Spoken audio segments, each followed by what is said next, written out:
Hello, everyone. Welcome to Lifestyle Self-Made. My name is Yusuf Kalan, and I have Alice with me today. Today's guest is Lisa Meta Griff. She is the co-founder of Metamorfize, headquartered in New York City, operating globally. Through her own journey to heal addiction, obsessive thinking, and master her mind, she created the science of change.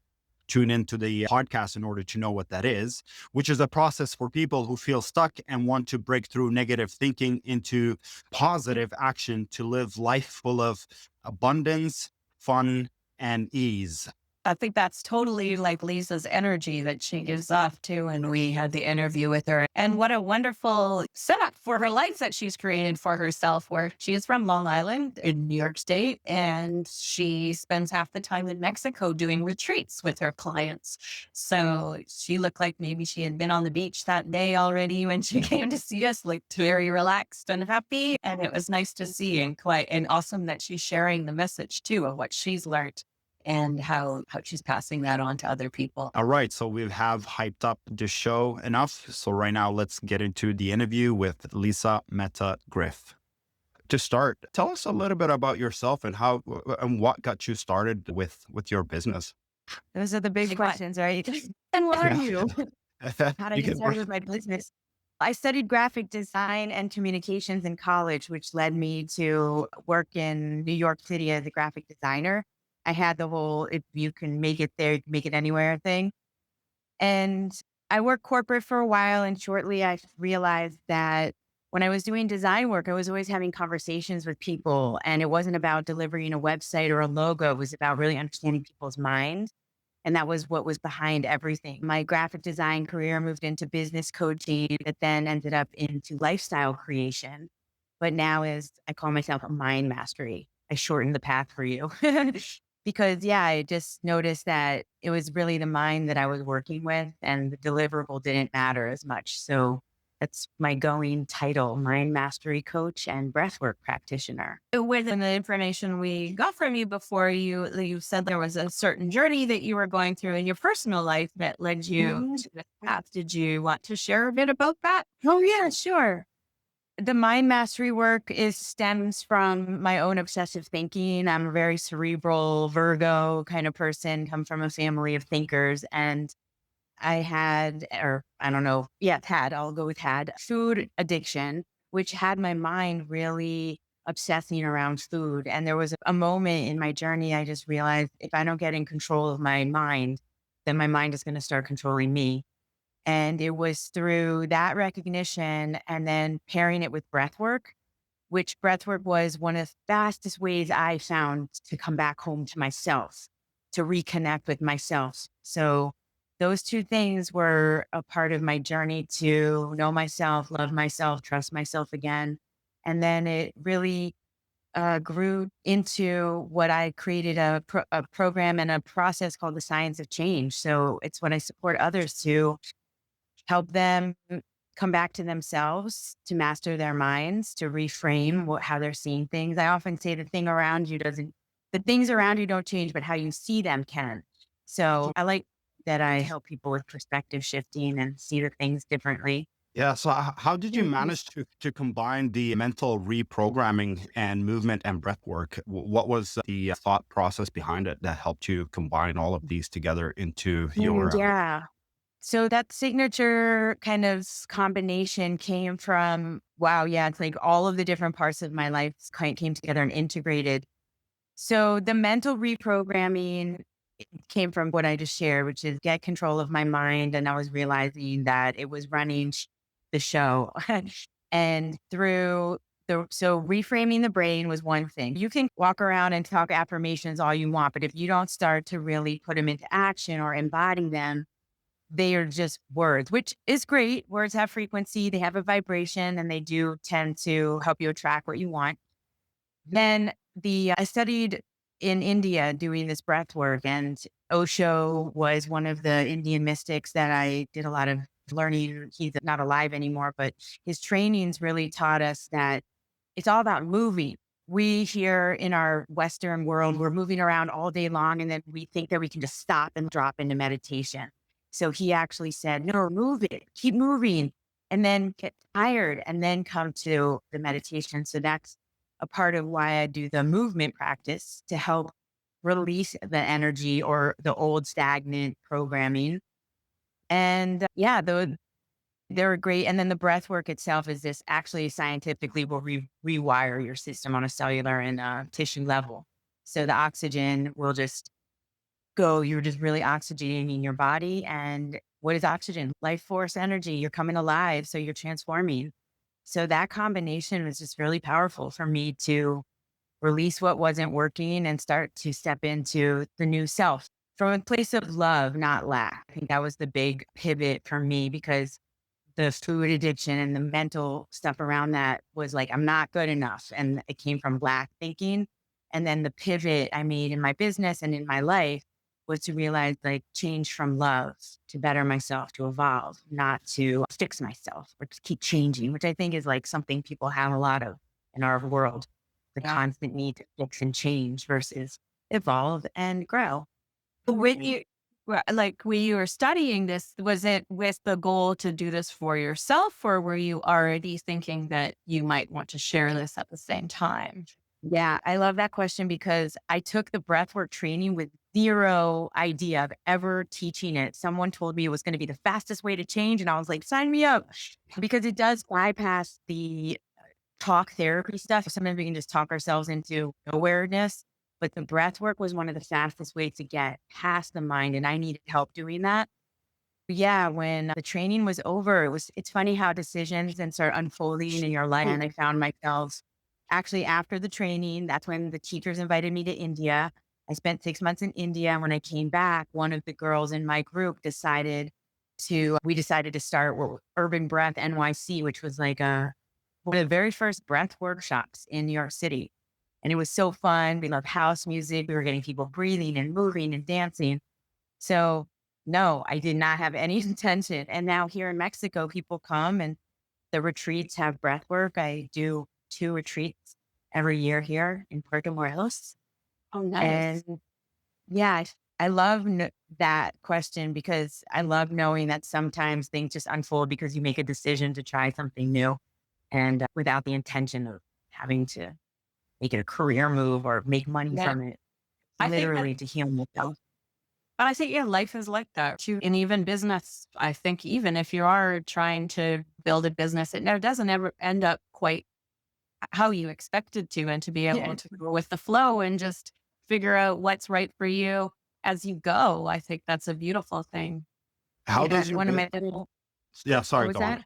No, sorry, I go was on. gonna say one of my little Lisa-isms is you're always being rerouted to your best case scenario, which I've had to apply in what you just said in business because I set out to do something and then things didn't work out and I just kept on saying this or something better or I'm being rerouted. And yeah, keeping that attitude is good. Sweet. How's your business? Like, how does it look like? Is it online sessions or is it like a retreat or a combination of both or? Yeah, combination. I currently see people here in Mexico in person. It's a week-long retreat. I use the chakras as a ascension model. So we root down to rise up because everyone who's going to grow, trees grow in 2 directions. And if you're going to evolve and grow in your life, you also have to grow down a little. So we root down and then we rise up into learning many things here. I just launched my new website, which I'm really excited about. And those are all of my programs are on there. Some of my signature work, a program called the 30 Days of Change, which is a great program. And then my newest one, which is the ABCs of Manifesting. And I'm really into audios. I create inspirational audios. So all those programs are very short audios to help you just think differently and short because we don't need a long, you just got to reframe the brain real quick every day. And it's all about repetition. Yeah, in person, virtual, and retreats.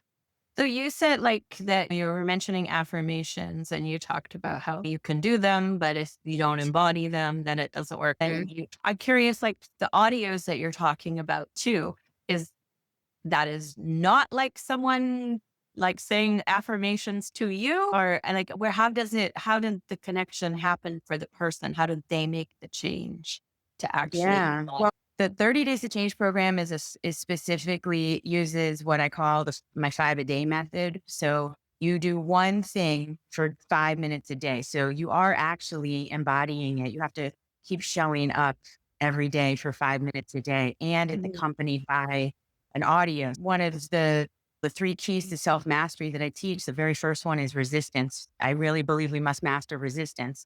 So if you cannot show up for yourself for 5 minutes a day, you open up a dialogue with yourself of that resistance dialogue. Why can't I?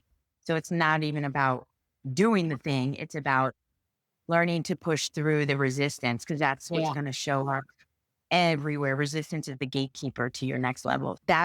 So that program does have an embodiment and action oriented, but sometimes you do need to sit with the mind piece and then you can add in the action later. Everything is created twice, first in your mind. It's okay to pump your brain first with it.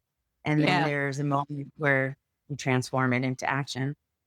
Yeah. What's your favorite manifestation hack, if you don't mind sharing that with us? Yeah, we got him so ready. I was right before this call, I was thinking about which one I wanted to share. If you asked me that. So I did a 2020 countdown. So there's 20 of them to choose from. I think I'm going to go with the how are you hack. And the 20 hacks are on my website, but the how are you hack is, I think, maybe my favorite. And it's also it's the surprising one. How are you is like a very common thing that we ask everyone all day when you meet someone new. Hey, how are you? And I think it's one of the most underused hacks out there because most people are either going to complain about something because we love the whole misery loves company thing, or we're going to talk about meaningless things like the weather, or we're going to say even something lower vibration like fine. So I teach people to use how are you to basically plant a seed of something that you want for yourself because you never know the someone that knows the someone. So right now, let's say in my life, I'm looking for someone to take my apartment in New York when I get back because I'm going to resublet. So if someone says, hey, how are you? I'm great. I'm headed back to New York, going to be resubletting it. So I'm just automatically bringing something that I may need or could use help with. And it's something that you can do with anything. I'm looking for a new house. I'm thinking of fostering a dog. I'm looking for a gym in my area. It's just a way to connect on something that people really do want to help. Yeah. And would you actually use it if somebody asks you today, how are you? Would you respond the same way to your manifestation as well? Or Yeah, I use it all the time. I really try to be mindful about if I'm talking to a really good friend and I need to get something out that's different. But yeah, I really try to stay in that type of vibration of calling in what I'm building because that's what manifesting is. I call it practical manifesting because I don't think that manifesting is like a switch we turn on and off. It's a way of life. And it is embedded in the words you're using, in the conversations you're having, the way you're positioning yourself in your own life. Are you thinking about what's coming and building what's next? Or are you staying back there in something that has happened or isn't working? It's always a choice. that's actually a very clever way of doing it. Because when you meet people, if you want to solve like an issue or if you have an issue and you're thinking about it, and if somebody asks you, how are you? And then you bring it up in that conversation, you never know. That person might have the solution to that problem. That person might know somebody that is looking for an apartment in New York or some that they can sublet. Or it's actually a good practical way of thinking about manifestation. I like that. I like that a lot. Yeah, try it out. Let me know how it goes. Yeah, definitely. You've Absolutely. Yeah, also Youssef, how mentioned, are you? yeah, I don't, yeah, I'm very good. I'm very good. I just would like to get more people on this podcast. So and then maybe you'll Oh, be. well, I know someone. You've also mentioned something that really caught my attention in your bio, the habit hole. Would you mind diving Mm. deeper into it? Yeah, we're all find ourselves in habit holes, don't we? It's what it sounds like, rabbit hole, but a habit hole. When we say, oh, I'm so deep into the rabbit hole, you're like lost down there, don't know which way is up. So a habit hole is basically when the habit has taken over. And as I shared with food, eating became certain way of eating, certain way of being was almost like a habit that I found myself in the habit hole and I had to find a way out. So really, I took a deep dive into how do we break habits? What is a habit? And that's what the programs that I've been mentioning, the audios, they begin to change just one word, how you see something. Again, perspective shifting is everything. So for me, getting out of a habit hole is about using some of these practical manifesting hacks on a daily basis, and just to begin to change your behavior one breath at a time, one thought at a time, just one little step at a time. And you find yourself getting out slowly and then building a new habit. So I have a big question, I think, a two-part maybe. So what do you think your life would have been like if first you didn't do this training, like to train for your own transformation? And then what if you had done that, but not turned it into something you shared with others? What would your life be like then? Wow. That's like the sliding doors movie where Yeah. she gets in the, it's pretty hard to answer in a sense Yeah. because Is the I first one remember easier? since I was a kid always wanting to be a motivational speaker. So I think I would have found my way here at some point in some way. It just may have looked different, but Yeah. I was someone who's always looking to understand myself. And I don't think, I think I would have still arrived here. I have an art piece that says, if I took the other road, would it still lead me here? I think it might have looked different, but I would still be here. I meant to be a leader and a teacher. That's perfect. No. Yeah. Just a question. And then, so you are now also doing these retreats in Mexico, but you also told us that you are there 6 months of the year as well. So you're sort it's your second home as well. And Yes. how did where did that all come from? And I mean, yeah, talk about a manifestation. I just always had it in my head that I wanted to live in Mexico by the beach. And actually, if I get vulnerable and trace it back, a lot of it came because the food addiction had me not liking my body. So I didn't go and enjoy a lot of the beach living and the bathing suit wearing things during my youth. And I feel like I missed out. And there was this thought that I was like, you know what? I'm going to go and give that gift to myself. And originally, a few years ago when I got here, it was a huge intention to really embrace my body. We're walking around half naked around here most of the time on the beach and everything. So it was also a healing journey for me just to live here. It was a part of my lifestyle creation of, I don't have work Lisa and other Lisa. It's just, I live my life. And I had been, I guess one of my affirmations was, I want to get paid just being me and doing what I love. And so people come here and they live my life for a week, and it feels like the integration and the alignment of all the hard work to get here. Yeah, that's nice. I love that. Yeah, just to be who you are and spread the wonderful things that you know can share. That's lovely. So you're friends with Debbie. Sorry. You're friends with Debbie. So we did an interview as well. And Right. if you're watching this, it may be published before or after. But do you Okay. live on Long Island as well, or in Long Island? Or you're When I'm in someone New York, I'm in the city, in the city? Manhattan. Okay. Yeah, Because she's out Long by the water. Island has beautiful beaches, which I was so shocked about. But Absolutely. Totally. the summer is gorgeous. The beaches are Oh, wonderful. yeah. New York. I love the summer there. I Yeah. just wanted to speak Spanish and eat as many tacos as I possibly could in my life. So you're Yeah. obviously a successful entrepreneur who spends half of the time in New York and half of the time in Mexico. Were there any life struggles that becoming an entrepreneur helped you overcome? Ooh, the whole journey has been in many ways a struggle early on. So I mentioned that I had a corporate job. So that corporate job allowed me to buy an apartment in New York. And then when I stopped the corporate job, maintaining that mortgage was both a blessing and a curse because it created, like, I don't usually use the D word, debt. I try, actually, part of my manifesting has been eliminating certain words. The vibration of them doesn't work for me. So BROKE, I never say that one, or debt. But so yes, the struggle of having to show up to make money or to figure out how to make the money was both the most beautiful journey ever within myself, and also the hardest thing I've had to do, because there was a lot of feelings of like failure or why isn't it working? You see all the other people doing it. So sticking with it and believing in myself and staying steady, really. And also along the way, I definitely had to learn to receive help, invest in myself. And these are things that I still believe in and support others.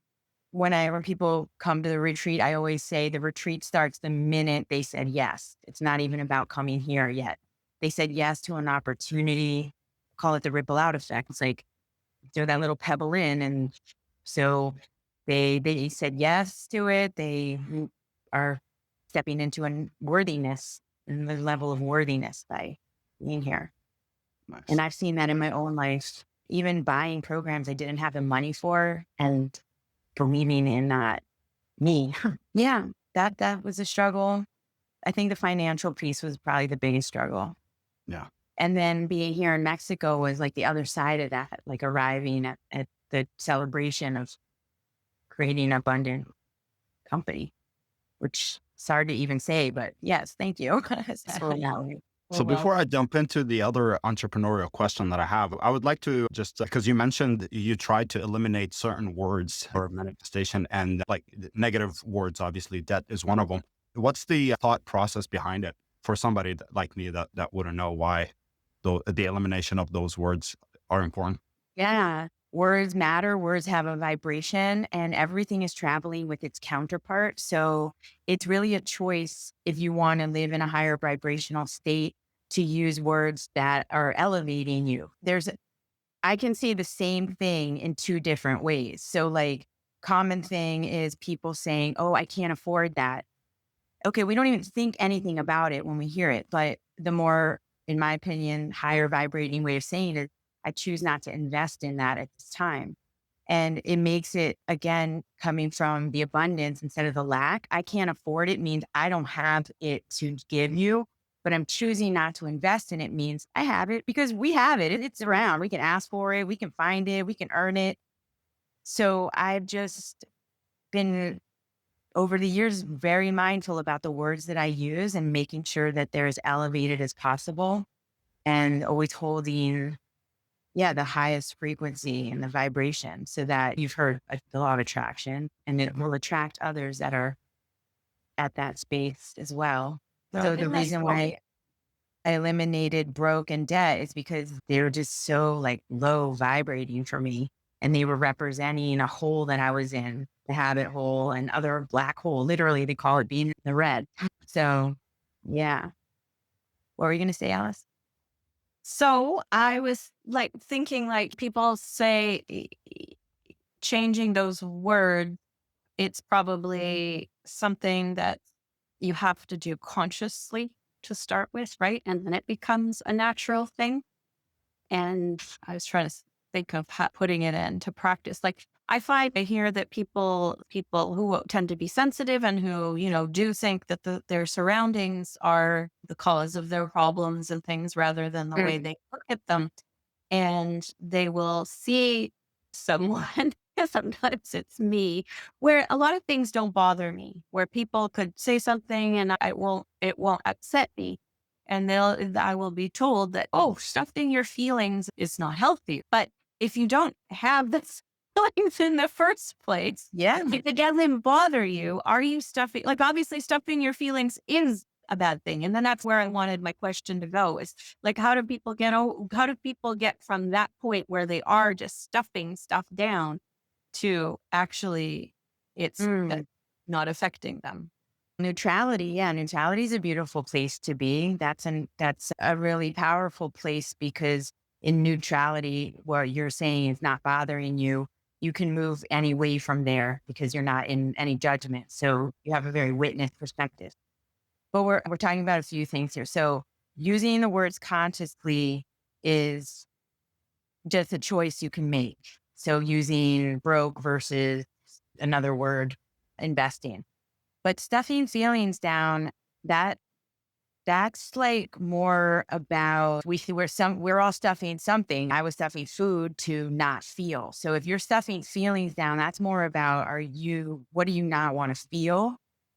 And it's as a personal journey within yourself to see what you might be afraid of or what is blocking you from fully being expressed. And then when you do express yourself, what are the words you're using? And then where in your life maybe was it not okay to feel, or are you afraid people are going to judge you if you actually share what you're feeling. But yeah, and then when you do share it, having the right, like using words that are supporting your process, that are kind to yourself. Because usually if we're not feeling something or we're stuffing it down, we are thinking something. I don't use good or bad. I say unproductive or productive. So you're probably feeling like something's very unproductive within. Oh, I like Yeah. And that's what What breath work is amazing for, the feeling piece, because we're programmed in three main areas in our life: what we hear, what we see, and what we experience growing up. And so those programs, they're running really deep, and we're all holding things in because afraid of something, to be different, to be judged. So breath work is great because it helps just breathe into the tension that's living inside of you where these programs started, and you can just release it from a body level. Yeah. A feeling's Yeah, always past, and that can assist breathing. that definitely can assist it. Have either of you tried breath work, like the kind that's in and out through the mouth? Not, I do yoga and have done for many years, but not specifically like focused on any like particular breathwork practice. No. my Yeah. my brother tried to get me into, I don't know if you've heard Hoffman's like breathing. Yeah, the Wim Hof breath work. Wim Yeah, Hof, yeah, Wim Hof. That's the name. I didn't really get into it deeply, but he does it all the time, and he says that it actually helps. Have you tried that? oh, yeah. Me, yes. Wim Hof is one of the techniques. So here at the retreats, we do an ice bath therapy, and he's the Iceman. Yeah, And yeah, that breath is very amazing for charging the body up with oxygen so that you're really ready to get into the cold bath. And, but yeah, that's one of the methods. His is very charging. It's like that kind, which is great. You can really get some serious energy moving. yeah. The connected breath is something I teach a lot of different kinds, but mine's more like the ocean wave that's right here outside my window. It's more like, That's more my speed too. Yeah. and we just, it's a conscious breath though. It takes effort. It's not a passive one like a lot of times in yoga. And so people, I always say how you breathe is how you live. So whatever is going to show up for you in that session of breathing like that for 30 minutes is usually gives you an indication, like a mirror to your life. Yeah. It's very Yeah. powerful. I tried like a little bit of the Wim Hofs, like the quick ones, but then I found that it often got me to a point where I got like dizzy or losing like control. And I believe the other one is more practical. But like when you step into a cold water or anything like that, maybe like doing like the quick ones or whatever might help you better. And maybe your style helps you with the other, I don't know, to stay connected with nature and stay connected with yourself. And it's more realistic, I would say. Do you prefer that people do it indoor, outdoor, or it doesn't matter? You're with your breath everywhere and anywhere, underwater, outside, inside. Yeah, starting the day, even when you first wake up, just taking 3 deep breaths like that in and out through your mouth can be very nourishing. And even like on the exhale, when we sigh and we go, it's each of these sound vibrations have meaning, and is actually the heart, the sound of the heart. And it usually just tells your whole system like everything's going to be okay. He So used we have to. Sometimes I make that noise and he thinks that, he's like, why are you so stressed out? I'm like, no, I think you're releasing it. like a dog. Dogs do it. Yes. Oh, we have an expert at that. One dog, she does all the time. And you can see her body like, Yeah. relax, but she does it. Yeah. Yeah, I actually call it the breathwork portfolio. I think there's lots of different kinds of breathing techniques for us to learn about and tap into, not just the in and out through the mouth, like some of the ones you're learning at yoga.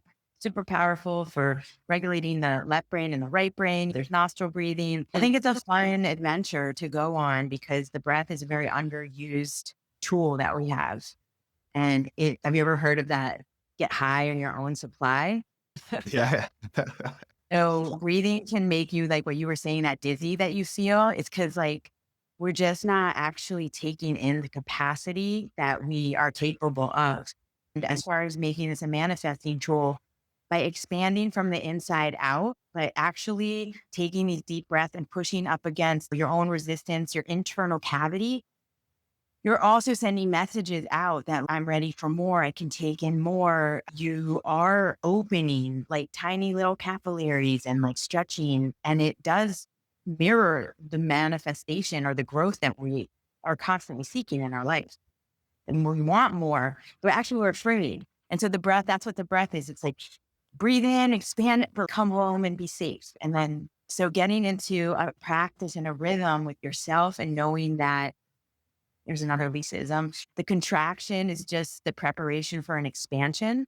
So in your life, when you're finding yourself in a contracted place, sad, depressed, frustrated, most people are just like so eager to get out of it because they're like, I don't like it. It's uncomfortable. I don't want to be here. But sitting in the knowing that actually a contraction, it's a necessary stage or step of the process for the next expansion. Like we must come back in to go back out. And learning that dance, that dualistic way of life is what I have found to allow me to move quicker and have more fun, no matter which phase that I'm in. Nobody wants to be depressed, right? Or maybe you can indulge in it in a way like, okay, 3 days movies and not leaving the bed and actually enjoy it instead of, oh, Yes. am I ever going to get out of here? What's wrong with me? Yes, Yeah. being okay with when you know you need to rest or something like that and not think it's Yeah. a failure or something. Yeah. That's And, not for me. and also, when you say that we can take on more, it's true, both like literally and figuratively when it comes to breathing. I remember when I did that quick breathing technique, initially at the 20-second mark, that's when I started feeling dizzy. And then when I continued doing it, the last few times that I did it, it became after 30 seconds, extended that time. And same thing when it Yeah. comes to the business projects that I take on. Sometimes it feels like I can't take on more. But then once I do that, and then next time I'm like, I'm going to do this and add a little bit more to it, I'm capable of pushing it to the next step. Yes. I And love that that. correlation is actually pretty interesting. Yeah. And often bringing it back to the breath, we do take a deep breath in. And then I tell people, sip in a little more. And that's mirroring what you were just saying. There is that room for a little bit more. And I don't think that we really push ourselves and challenge ourselves and become comfortable again with that resistance layer that's there and realize that we are capable. We can do it. And that's what I love that about the breath, because it really, imagine, like you said, 20 minutes, 30 minutes. So we're doing a 45-minute session. Like your body starts breathing on its own and it just becomes big and expansive. And you're tapping into your internal light and energy. And then you bring that back into the world. That's an interesting correlation there, definitely. Just to bring it back on the entrepreneurial side, because I know a lot Yeah. of people that will be tuning in will be Yes. looking forward for you to answer some of those questions. What's the most challenging part about working from home and running your own business? For me, it's Yeah. often setting or meeting the deadlines that I set. Sometimes I'm a little bit flexible. My own boss. I can push it a little bit Mhm. further because I have something else more important to do. But from your experience, what is the most challenging when it comes to this aspect? In the beginning, it was about my time, knowing how to structure my times. Coming from corporate that owned my 9 to 5, it was easy to understand. You show up to work and it ended. So becoming an entrepreneur, like, yeah, managing the time or being inside of time, knowing when to play because I can, knowing when to work, when to outsource. Yeah, it's about, for me, the challenge has always been about time. And back to that depressed thing, it's if I am going to take off, to enjoy it instead of, because I know a lot of the times I'd be like, I should be back working. And then it defeats the purpose of whatever I decided to do that wasn't the work. So that, and I think now recently building team has been, I would say challenging. And it's just that it's my next layer. And I guess it's challenging who to trust and how to grow, and make the investment in team and grow. Yeah, what kind of team are you building? Like, what are they doing for you? Right now, it's through the marketing and the promoting and really getting the word out there, building a team that can help with the consistency of that. And yeah, Yeah, and that will help that goal of that being yourself, right? Like you get to outsource exactly. that will put you more into work mode and instead of being Lisa mode. So it's always good to have a team. And yeah, it is. More fun too. Yeah. Oh yeah. Yeah, I guess also the feeling of going at it alone, that was challenging in the beginning. You just like following, there's a lot of things that come at you in this world of the way that something's supposed to go or the comparison piece. That was hard. A lot of comparing of how other people are doing it. And that would take me down sometimes. So Looking back, it was all part of the process. I guess the challenges are really just opportunities. But back then, I don't think I was as clear about confusion being clarity in disguise. But True. now I move through it quicker. And that's my wish for everyone.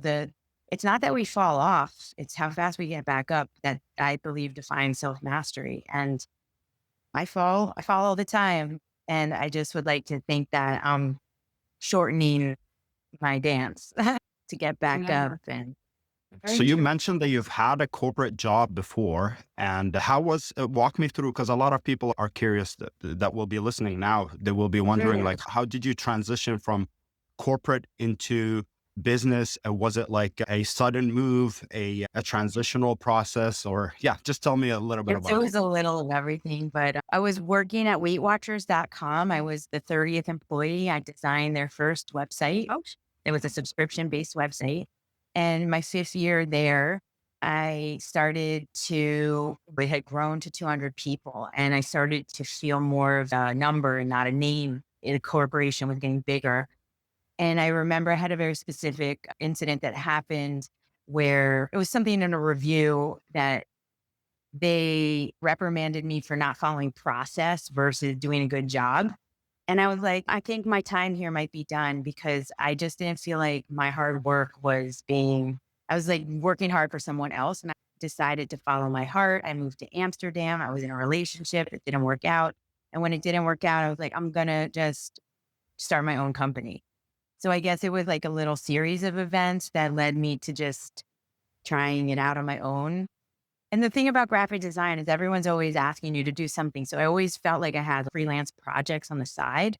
So it didn't feel like a major leap. It was more of like just starting and like allowing it to unfold. And yeah, so Metamorfize started as a graphic design studio in New York City, just out of my room, my bedroom.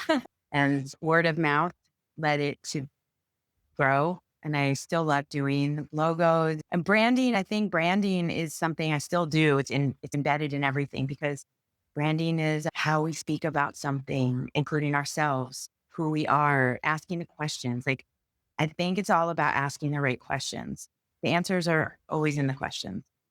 So being a coach and a business coach or anything was always about me asking people questions. I don't really give anyone answers. I just ask them to talk to themselves. And I right. guess, yeah. So that's how, and I really think if anyone else is thinking about leaving a job, it's you really ask yourself or remind yourself one life, like you deserve to be happy every day. Is it fulfilling you? Is this fun for me? Do I feel inspired? And if you don't, yeah, it's going to feel like a leap. It's going to be hard. It's going to have resistance. You're going to be afraid, but that doesn't mean it's wrong or not the right thing to do. And that and every challenge that I've had is how I got to know myself, overcoming the food, leaping into my own company. I stopped at one point. I remember the moment where it wasn't a like, poor me or why me. It was, this is how I'm going to get to know myself. And I embraced the challenges so that it was working for me, not against me.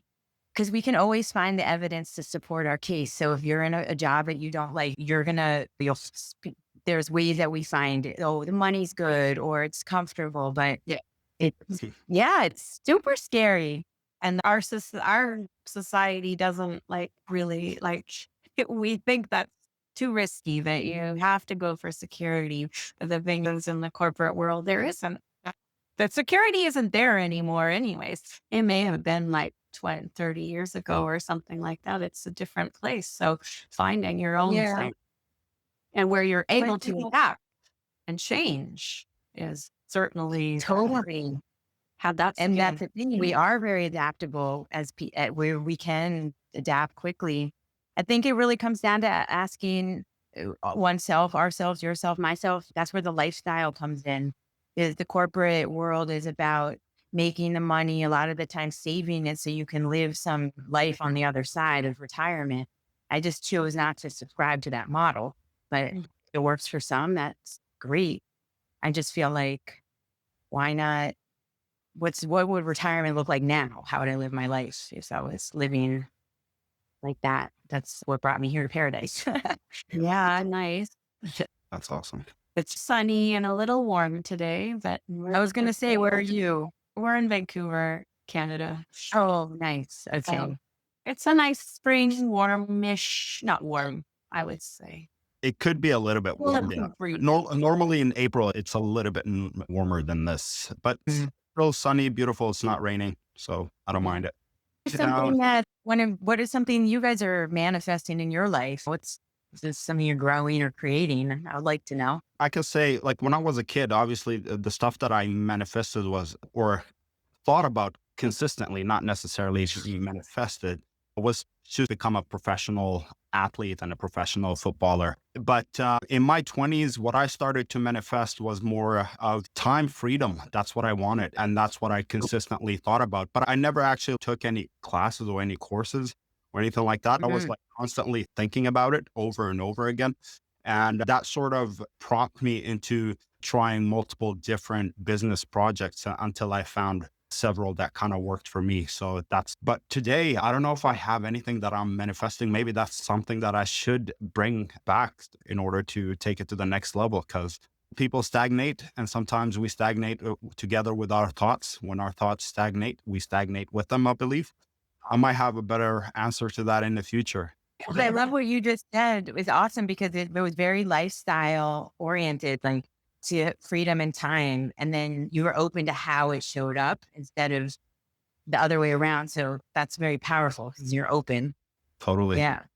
Alice, I'm curious. Sorry. And sometimes to figure out what your next thing is, you can ask yourselves the opposite, which is like, what isn't working in your life? If there's something. We all have several things that aren't working for us, definitely. Yeah. And then that's the opposite of it. It's probably. I'm actually going to write that down just to think about it in the future. What isn't? What is not working for you? Yeah. What is not working for me? Yeah. It can be simple for me right now. There's no consistent working out because my environment has shifted a lot lately. And another manifesting hack would be after you ask what isn't working, then identifying the opposite of it and then asking yourself for that to happen, what needs to happen. And you keep drilling that down to get to the tiny little step. Yeah. Yeah. I need to manifest better stuff. There you go. And I've always been a light sleeper, but I've always been able to like just manage it. But we have a senior dog who is up many times a night. And I feel like the lack of sleep is affecting me in a lot of different ways. It's increasing some anxiety and stuff. And so I think I used to be this very, like, always, I know a lot of people say that you can't be happy all the time, but I truly believe, and they say, oh, maybe you mean content or something like that. But I'm like, no, I actually think happy used to be like a state of mind for me. I feel like maybe not elated and stuff, but it was happy. It was more than content. But now that with the lack of sleep, I feel that's reaching different places and that I don't feel that anymore. So I don't know how I can have back, or can I have it back? Do you know what's in the way of you getting more sleep? Yeah, I get woken up many times in the night and then I can't fall asleep very well after. But yeah, there's a lot of other habits that I could change to get back to sleep, and I have not. But yeah, so that's all my mind. Being tired all the time, right? Yeah. Yeah. Do you have anything, Lisa, that you're currently manifesting? I know, like, you work with it a lot, but yeah. So it had this really interesting experience since this week I launched my new website, which is basically like a whole 1 year labor and love project that was very intense for me. And I had this little feeling that, and maybe you've had it too as entrepreneurs, where the minute it launched, I almost didn't celebrate it. I had this like rush of what's next. And I'm actually trying to take a deep breath from the manifesting and try to like actually sit in this, what I've created, for a minute before I go into the next, because I feel like it was very overwhelming. But on a personal project, I'm manifesting more projects with music. I started making like what I'm calling motivational beats. And I'd like to call in more people that are in the electronic music and producers so I can collaborate, 'cause that seems like a lot of fun for me. And like I said, I'm manifesting more consistent working out for Mhm. myself, because like your sleep, I know that's what makes me feel good. To do more things that make me feel good. I'm actually, you mentioned house music earlier, and then you mentioned electronic music. I like both genres. How do you incorporate both like the manifestation part and the music? It's Oh fast yeah. beat. And so would you like read out like affirmations and stuff? Or just walk me through the process Mhm. here. There's lots of kinds of house music. There's like chill lounge beats, and I like so many kinds of music. On my audios, all of those that I mentioned, the 30 days, the ABCs, there's music running in the background of everything. And I'd like to get into the binaural beats a little bit more too. My music, it is a little, some of it's faster and some of it is meant actually to get people moving, punching it out and reminding to punch out fear, shame, and doubt and breathing it in. So there's so many different kinds of sounds in there, didgeridoo, breathing. And I guess it's just like any other creative project, whatever I'm feeling at the time. Just last week, somebody asked me to record just 3 lines, like three Lisa isms, and they're putting it into their music, which is a little more like trippy, dark house. Okay. Okay. So I'm open to how it's going to show up. Yeah. Have you been listening to Buddha Bar? Like they have I like a, had all of their CDs back in the day. Yeah. Yeah. yeah, That's a yeah, good yeah. one. Yeah. It is a good one. Yeah. So, like that kind of style with some Lisa isms might be good. I don't know. Oh, totally. Yeah. Because the repetition is important. It's like Yeah. you're pumping your brain with something. So why not feed it what you want it to know or hear? Absolutely. Absolutely. I think we've acquired so much of your time. And I know you're busy. We have a lot of questions to ask you as well, but we would like to wrap it up with maybe one question followed with another one. So the question that I would like to ask is, what is a big message you would like to share with the world? And also, where can people find you? That's also another important thing. You need to know that for sure. Yeah. The metamorphize.com is my website. It sounds a little funky, so I don't know. Oh, it's written. I don't know if they can see my name Yeah. right here. We can I see it. will Um, we'll put it in the notes and stuff like that. Yeah. Yeah. So my message, my tagline for my company, among all the other leases of people, is be the creator of your life. And it's really empowering people to know that they always have a choice, whether it's what word you're using or the decisions that you're making. I like to think of it as conscious decision making. And is the decision you're making right now aligning with what is it that you want more of in your life or what your goals are, so that in some ways, you're always reverse engineering it all the way down to the thought. So, yeah, that's my message, is to think about what you think about and believe in yourself. You can do it. Push past the resistance. I'm actually hearing myself say, what I'm saying is a part of a morning motivation audio that I made. It's 2 minutes and it's basically all the little things that you need to hear to go get them in the morning. I can give you that link too. Yeah, I love it. And I think resistance is a huge thing, especially entrepreneurs and people who want to do more. Like we're doing a 30-day challenge for creating a product and marketing it. And so Oh, yeah. we've put together, I think, what is a pretty reasonable schedule, but it's putting people a little bit out of their comfort zones. And it's no, I just keep telling them, like, you just got to trust that this is how it is. And it's okay if you fall behind or whatever. We have all this time to catch up. A lot of the days are you're doing the same thing. So you're going to learn so much just from the process. But Right. will always start to do something. And then if they fall off a little, they think all is lost. And I think you mentioned Right. that at some point too. They think that then they don't get back up. But if you just continue, and you're going to learn and grow so much just from the act of realizing that you can just do it. Yeah, totally. That's powerful. Beginning back up is necessary. What did that fall down? Not 8 times, get back up 9 or something. Yeah. Hmm. Have to get up one more time, then you fall. That's all that matters. Yeah. Yeah. And mistakes are okay too, right? You learn so much from them. Have to Yeah. make mistakes. Then Jack Canfield book, the Success Principles. I don't know if you've seen it. It's a big fat book actually, but it's so amazing because he covers like athletes and all these successful business people and shares basically everyone failed along the way. And it was the failure that a lot of the time was the failure that helped lead them to like that happy accident. Or like I said, you're always being routed to your best case scenario. It's just a matter of how you see it. Absolutely. I That's like a that one. I like beautiful way to end that. Yeah, thank you so much. This is fun. It helps me actually hear about what I'm doing. Yes, it's always good to talk.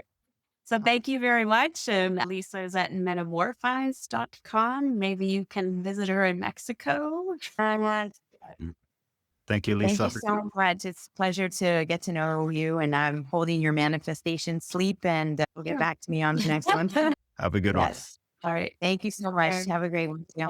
Bye. Bye-bye. Happy manifesting.